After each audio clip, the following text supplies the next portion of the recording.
Joining us is former Prime Minister of Pakistan, Imran Khan. Thank you so much for joining DW News Asia. And sir, of course, I want to start by first asking how you're healing from your injuries, and do you expect a full recovery? I'm healing. I have 2 bullet wounds in my thigh and 1 in my shin bone. All 3 have been removed. And now my bones cracked, so it needs 4 to 6 weeks rest. I can't put weight on it until it recovers. The bullets from my thighs have been taken out, and they are flesh wounds. So full recovery, hopefully in 4 weeks' time. That's excellent to know. Now, you've accused the Prime Minister himself, along with the Interior Minister and the country's intelligence service, of being behind this assassination attempt, and those are very serious accusations. What kind of proof have you been able to provide, and why are you saying this? Well, first of all, let me explain that the people who are threatened the most, who would want me to be eliminated, is the current government. Because since the last 6 months, since my government has been out of office or through a conspiracy, the party's popularity is unprecedented. No party has had such public acceptability as mine.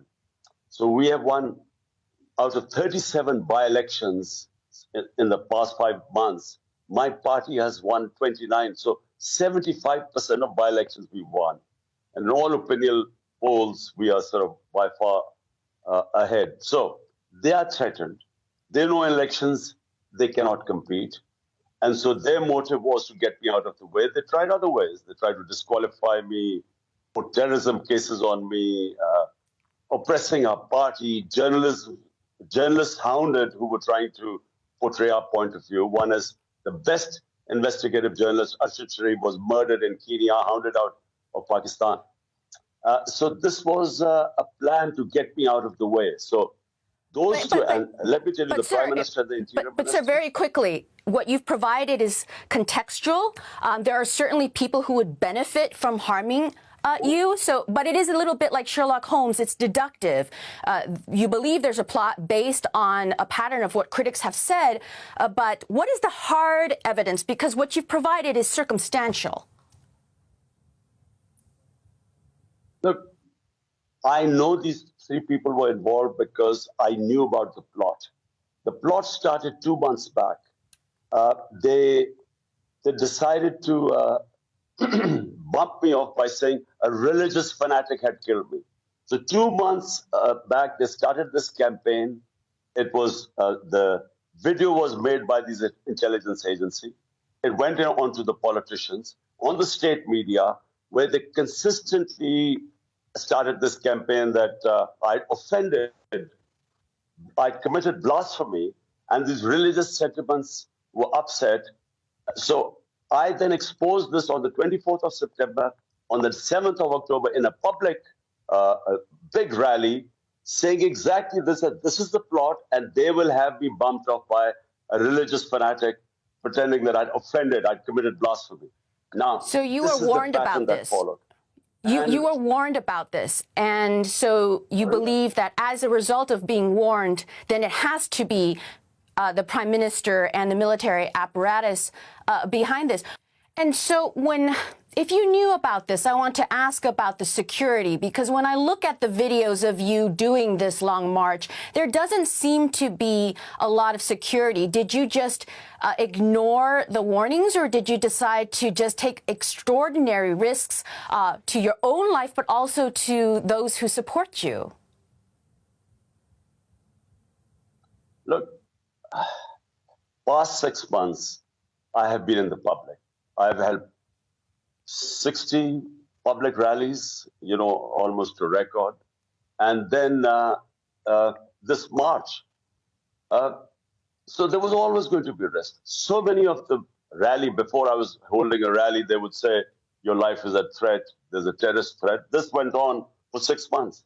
Now, I have the options. Do I stay at home and stop this injustice that has happened to Pakistan, where they've plonked the biggest crooks of this country, who've been looting the country for 30 years, they plonk on us and we expected to sit quietly like a herd of sheep?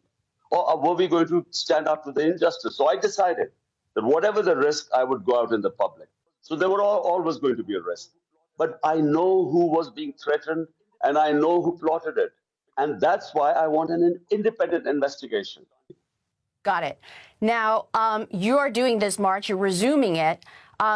Is part of your goal here to bring down the system? Because if you're as popular as you say, and the by-election certainly suggests that, why don't you wait until the next election? Why are you trying to force this to happen now? Can't you wait until next year? You will still likely be as popular as you say next year, if that's what you believe. Melissa, it's not about me being popular and winning the elections. We will win the elections, inshallah, whenever they are held. The point is, Pakistan is going down.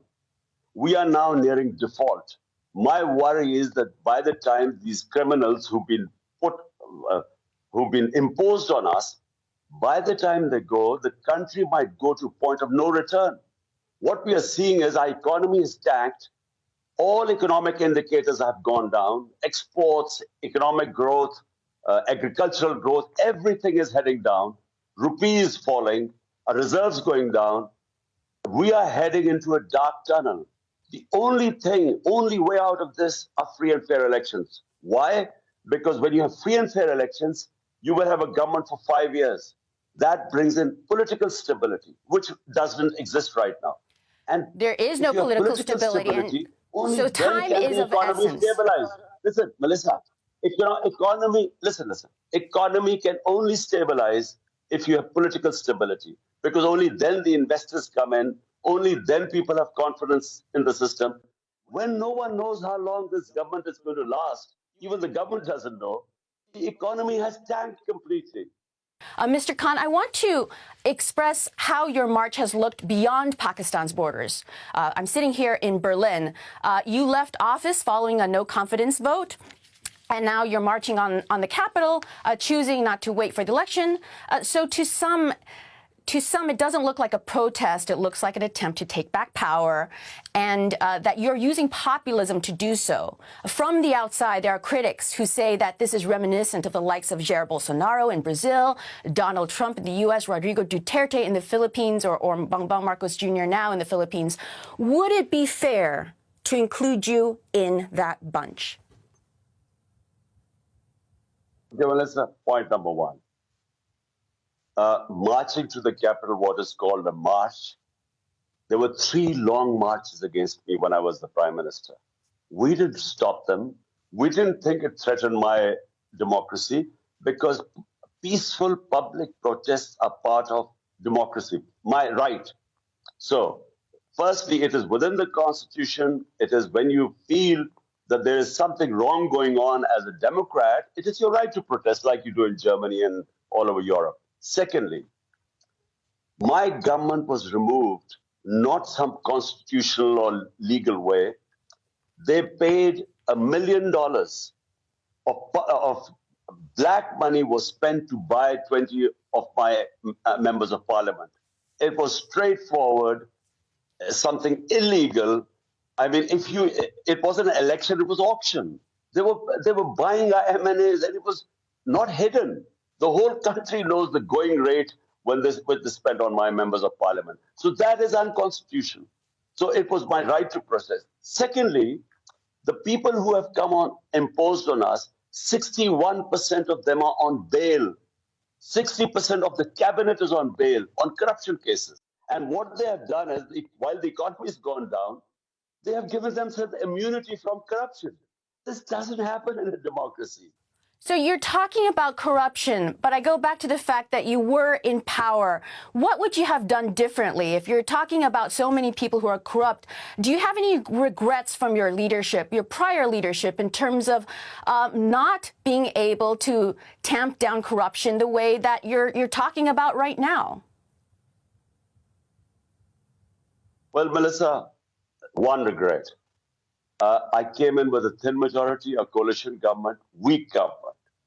And what I could not do was impose rule of law. corruption is a symptoms when you do not have rule of law. Rule of law means when you have powerful crooks who are above law, which is what has happened now. These people who've been plundering, these ruling elite, who've been stealing money for 30 years, who have massive corruption cases, have come into the parliament and waved off the corruption cases. So what I could not do is that the Accountability Bureau was not controlled by me, it was controlled by the establishment. And so I did not have the power to bring the big crooks under the rule of law.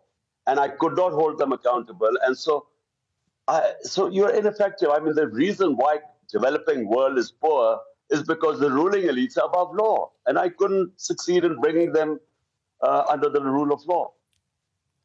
Mr. Imran Khan, we've run out of time. Thank you so much for joining us.